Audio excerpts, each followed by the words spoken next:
안녕하세요. 이제 오늘 하고 싶은 이야기는 요양원에서 잉여 이익, 즉 요양원에서 이득금은 어디서 산출되는가, 이 이야기를 한번 여러분들과 해보고 싶어요. 우리가 작은 요양원은 영업이익이 별로 없고 큰 요양원은 영업이익도 많잖아요. 요양원이라는 게 원래 자가 건물에서만 운영할 수 있게 돼 있어요. 자가 건물. 자가 건물이라는 건 내 소유의 건물이에요. 내 소유의 건물에서 대출을 끼고 이제 운영을 하는 것이에요. 그것을 고정비용이라고 하는데 어렵나요? 건물에 투자하고 시설에 투자한 것을 고정비용이라고 해요. 물론 그 고정비용의 가치를 우리가 무시하기로 하고, 오늘은 도대체 영업이익이 어디에서 산출되나 이야기를 여러분과 할 것인데, 이제 독일에 칼 마르크스라는 사람이 있어요. 이제 그 분이 한 150년 전에 사셨던 분인데, 제가 기억하기로 뭐 카를 하인리 마르크스 뭐 이렇게 됐던 것 같아요. 뭐 이름이 우리에게 중요하지 않잖아요. 뭐 앞치마인지 가운인지 슬리퍼인지 실내화인지 이런 게 뭐가 중요해요. 우리는 그저 요양보호사로 열심히 어르신들을 돌보고 우리가 조금 인격적인 대우를 받았으면 좋겠다, 이런 의도에서 저도 이제 방송을 했던 것이고, 이제 방송을 하면서 보니까 요양원이라는 게 그렇게 녹록하지만은 않더라고요. 그 녹록하지 않은 그 상황에서 대부분의 요양보호사님들은 정말 열심히 일했어요. 물론 그냥 숙달과 타성과 내가 일한다라는 그 오늘 하루의 근로에 대한 부담감으로 일하시는 선생님들도 없지 않았지만, 대부분의 선생님들이 이제 요양보호사로 일을 하면서 어르신들을 내가 케어해야 될 어떤 그 돌봄의 대상으로 잘 이해하고 계셨어요. 네, 하여간 오늘은 이득금에 대해서, 요양원이 어떻게 돈을 벌고 있나, 왜 돈을 벌고 있나에 대해서 이야기를 하기로 했으니까, 칼 마르크스가 이제 그런 말을 했죠. 경영자가 돈을 벌기 위해서는 노동자의 근로의 그 노동비의 착취율만큼 경영자는 돈을 버는 것이다 라고 했던 거예요.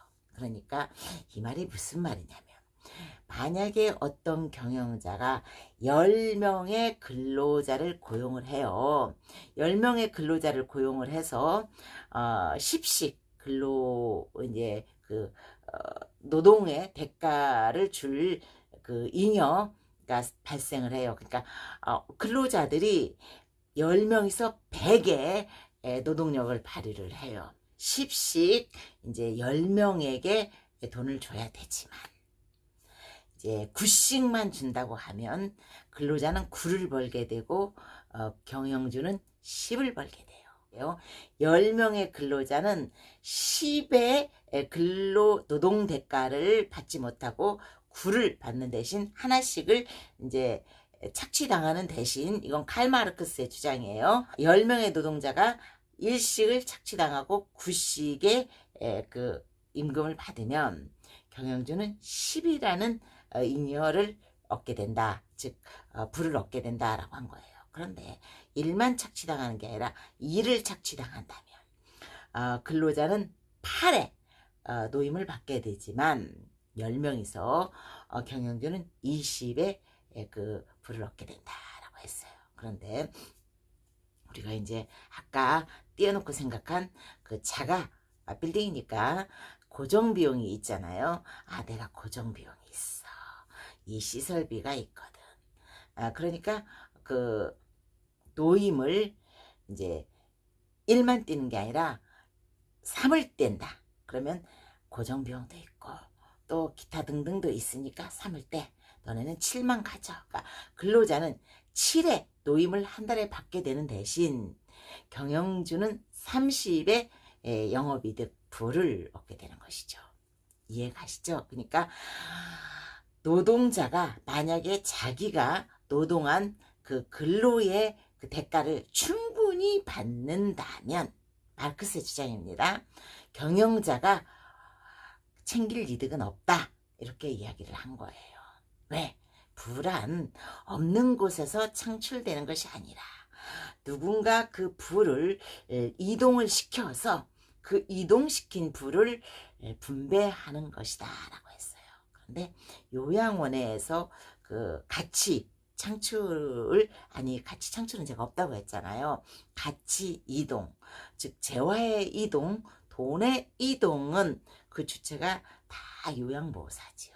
그러니까 요양보호사님이 열심히 일한 만큼 요양원에서는 재화가 들어오는 거예요. 돈이 한 달의 수익금의 모든 돈은 사실은 이제 그 돈의 가치는 요양보호사님들이 일해서 이동을 그 요양원으로 이제 이동되게 한 것이지만 요양원이라는 게 이제 뭐 다른 분들도 많이 있잖아요. 주방 그 위생사님도 있고, 주방 요리사님도 있고, 위생사님도 있고, 또 복지사도 있고, 대표도 있고, 뭐 실장님도 있고, 뭐 이러잖아요. 이분들의 그 돈, 임금도 지불해야 되고 하니까 또 아까 말씀드린 그 고정비용도 지불해야 되고 하니까 그것을 또 분배해야 되고 더하여 그 시설장 즉 대표 이분들의 부도 확보를 해야 되기 때문에 요양보호사님들이 24시간 그 어르신들을 케어해서 버는 돈, 그 돈이 3분의 1 정도로 탁 줄어들고 3분의 1 정도까지는 아니겠죠. 어르신 2.2명당 고용인원이 1명이에요. 그 요양보호사님 1명이죠. 1급을 한다고 그러면 약 237만원 정도를 보자고요. 제가 237만원이면 한 470만원 정도 돼요.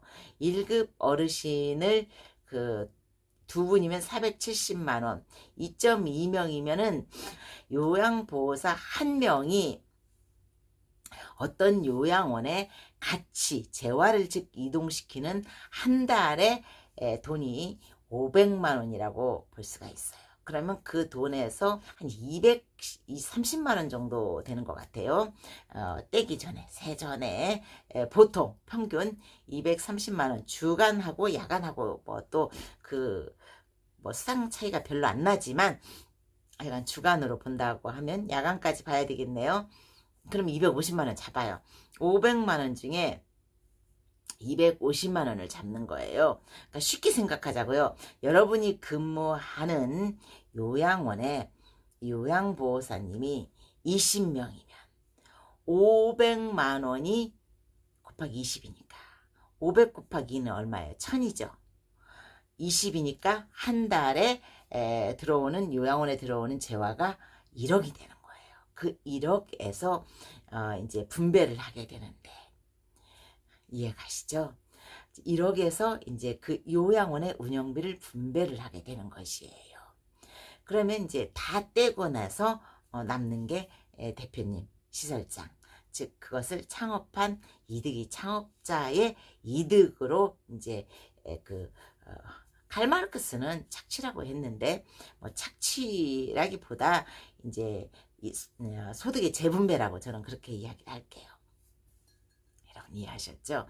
만약에 우리 요양원에 한 달 총 그 소득이 얼마나 될까라고 생각한다면 요양보호사님 1인당 500만원을 곱해서 우리 요양원은 얼마가 들어오겠구나 라고 생각하면 될 것 같아요. 그리고 내가 일한 그 재화를 이동시킨 그 가치의 반절 정도가 잘려나가서 이 요양원을 운영하고 있구나 라고 생각하시면 돼요. 감사합니다.